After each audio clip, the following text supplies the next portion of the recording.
Here we go again. The Jalen Green and Jalen Suggs saga continues to go on, and if anything, it hasn't died down, but it's gotten more interesting. A big reason it's being brought back up to light is because the NBA draft lottery was last night, so people are talking about stuff like this. March Madness is one of the most important times of a year for a player trying to get to the NBA. If your team is even fortunate enough to get to the March Madness and you start winning some games, this is when you can improve your draft stock dramatically. It makes sense, but it doesn't make sense at the same time. I understand it's a big and huge tournament and people and coaches want to see big time players show up in big time moments. But at the same time, we've seen players get drafted solely for the reason that they just had a good March Madness and an okay season. I don't want to say scouts and people in general value your performance in March Madness higher than all of your regular seasons combined, but it's close. I don't even have a problem with it because nobody cares if you play good against Wichita State. Anybody can look good against bad competition.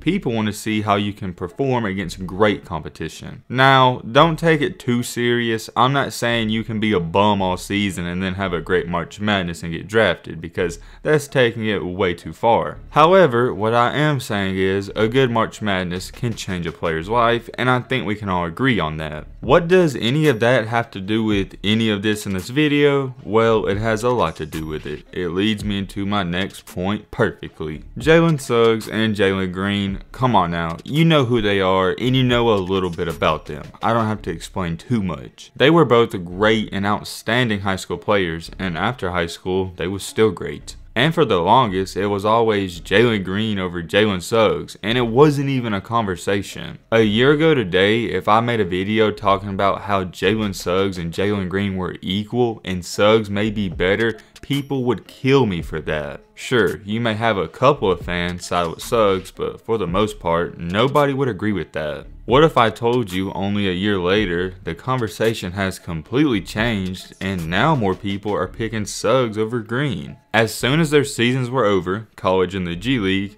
almost 65 or 75% of the people were saying they'd take Suggs over Green. At first, I just thought I was reading a couple of articles here and there that were Jalen Suggs fans, but no, it was real. I couldn't believe it then, and I still can't believe it and process it now. It really had me thinking, you know, I was like, well, Jalen Suggs is a good player, but he's not a generational talent like Jalen Green. There's no way. I will say this. I think Jalen Suggs is more of a polished all-around player right now, but potential-wise, you gotta go with Green. It's not even close because Jalen Green is a phenomenal talent. Let's not beat around the bush here. Jalen Suggs was the MVP for Gonzaga and he got so much attention during March Madness, it was unreal. All everybody was talking about how great he was playing and how he continued to carry the team, and rightfully so because he did. I'm not taking anything away from his run at Gonzaga during the tournament because it was cool to watch, but people started to overreact after that half-court shot. As soon as he hit that game winner, that's when all the Jalen Suggs fans started to emerge out of nowhere. You can say and believe what you want, but that half-court shot boosted his draft stock and resume because everyone started to pay attention to him. If he doesn't make that shot and they lose that game, nobody talks about his greatness. They talk about the other teams. But since they won that game and played in another after,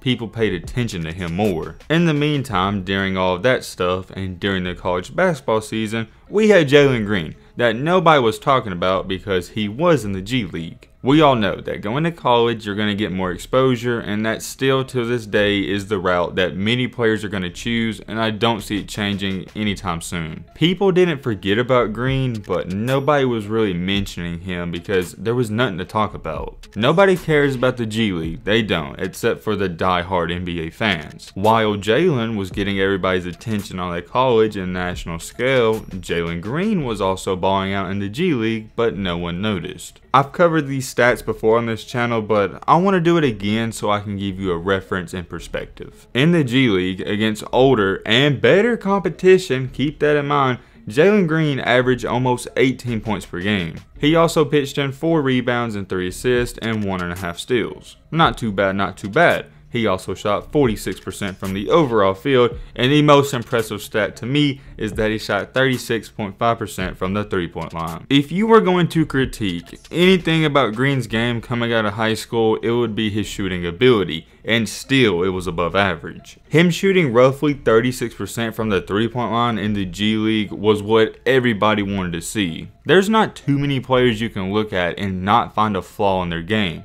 But for Green, it's hard to. Where's the flaw in his game? You're talking about a 6'5" point guard slash shooting guard that can jump out of the gym, can slash, drive, pass, and can shoot from deep. He's not an all-NBA defender just yet, but he's so athletic, if somebody blows past him, he's gonna pin him on the backboard. When you have to sit and think about for minutes on minutes on minutes and try to think of a flaw in a player's game, that shows you a sign of a great player and a high potential. I could sit up here and make up some flaw like saying his IQ may be the lowest, but that would literally just be me trying to say stuff. The reason Green's potential is the highest out of every prospect in the draft is because he is a scoring machine. He was averaging 18 points per game, and he didn't even have that great of a G League year. Let that sink in. He was supposed to be a freshman in college, and he was doing this against grown men. It was his first legit year playing pro basketball, so you gotta give him his respect. On the other hand, as good as Jalen Suggs' season was, he averaged 14.4 points per game, which is lower than Green,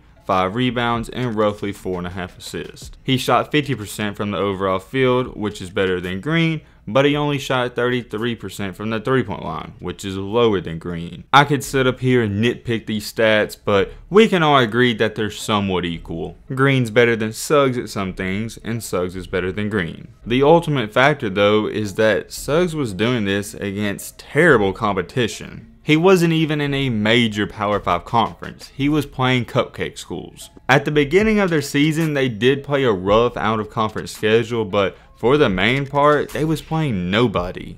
In March Madness, yes, they were playing good teams, but that was only a 5-game span. More than half of the season, they was playing the weak conference that they've always played. I'm not going to take any of that away from him. He still played good, but let's just say for sakes, and I think we can all agree on this, that Jalen Suggs and Jalen Green, they had equal seasons. Although me personally, I think Jalen Green still had a better season against better competition, for this video, we'll say it was equal. Well, my argument from the jump about these two players has been that in high school, Green was the #1 overall player, and Suggs was regarded as the 6th best overall player, and nobody was even comparing these players. The gap between Jalen Green and Jalen Suggs coming out of high school wasn't even on the same planet. You were classified as an idiot if you even try to compare them. So therefore, how does it make sense if 1 year later they have equal seasons in college and the G League, and somehow some people think Suggs is better now, or it's 50-50? It doesn't really add up or make sense, right? To put it more into perspective, it's like this.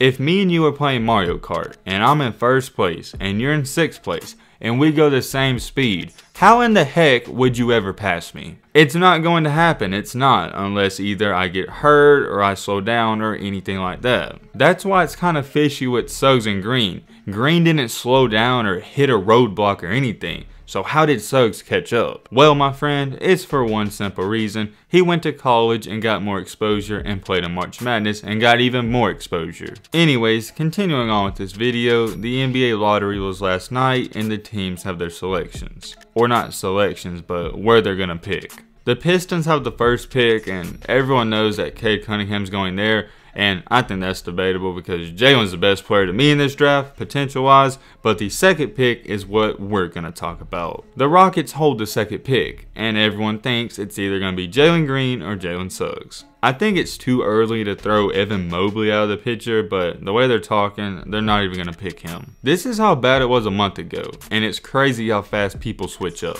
Or not people, but I'm talking about NBA executives and those type of people. The conversation a month ago was who's going to go #1 and 2 and what position, either Cade Cunningham or Jalen Suggs. Nobody, NBA executives, was talking about Jalen Green. But now, after the mock draft, people are saying that at #2, it more than likely will be Jalen Green. Here's my problem with this. How come a month ago everyone was so high on Suggs and they were saying that he's going to go higher than Jalen Green, no doubt, and only a month later, to today's date, people are saying Green's going number 2. I looked at a bunch of different mock drafts and it's still roughly 50-50. Some people have Suggs going number 2 and the other half have Green. But why I'm saying that is because I don't know if any of you paid attention to it, but only a month ago, like I said, 95% of the people were talking about Suggs going 2 and Jalen Green might drop to 5. And why was the reason for that? I hate to even bring this up because I knew it was going to happen.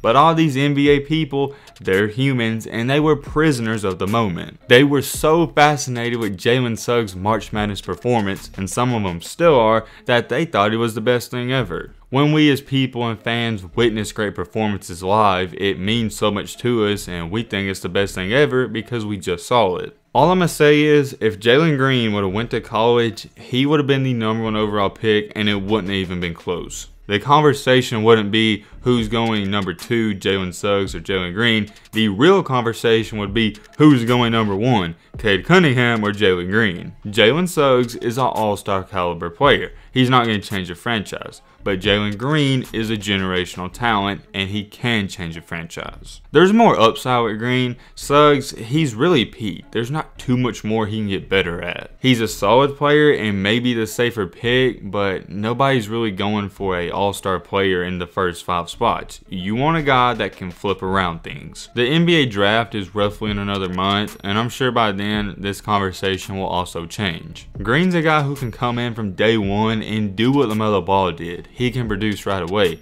I don't see that in Suggs. I think Suggs is more of a system player, and I don't think he's always going to have his A game and turn it on all the times. We saw at Gonzaga sometimes he'd get lost in the flow of things and he would turn it on, but he'd wait till the second half. There's one thing for sure though, it's one of the most debatable topics heading into the draft. I'm very curious, let me know what you think about this in the comment section. But with all that being said, that's going to wrap up this video. Hope you guys enjoyed, hope you guys learned something. If you're new to the channel, what are you doing? Join the family, hit that subscribe button and leave a like for more. And as always, let's be great. I'm out, y'all. Peace.